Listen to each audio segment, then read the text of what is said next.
Hello, ఎలా ఉన్నారు? అందరూ లంచ్ చేశారా? ఈ వీడియో అయితే 2 డేస్ బ్యాక్ వీడియో. మొన్న సెలవులు అయ్యాక ఇంటికి వచ్చినప్పుడు మా ఇంటి నుండి నాటుకోడి మాంసం వేయించి తెచ్చుకున్నా. ఇక్కడ ఎంత మనం చికెన్ తిన్నా నాటుకోడి మాంసం అయితే దొరకదు కదా. అందుకని మేము ఊరు వెళ్ళి వచ్చినప్పుడు నాటుకోడి మాంసం దొరికితే ఇంటికి తెచ్చుకుంటాం. మా చిన్నప్పుడైతే ఎవరైనా ఇంటికి వచ్చినా లేదా మనం ఎవరింటికి వెళ్ళినా కోడి కోయాలి అనేవారు.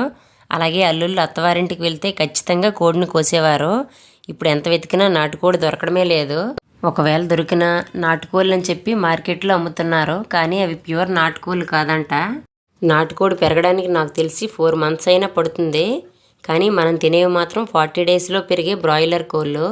అందుకే ప్రెజెంట్ పిల్లలు కానీ పెద్దవాళ్ళు కానీ చూడడానికి పుష్కలంగా ఉన్నా అప్పటి వాళ్ళలాగా శక్తి అయితే అస్సలు ఉండటం లేదు. ఏమంటారు? నిజమే కదా. ఇంతకీ మీలో ఎంతమందికి నాటుకోడి మాంసం అంటే ఇష్టం? అలాగే వీడియోని ఒక లైక్ చేయండి.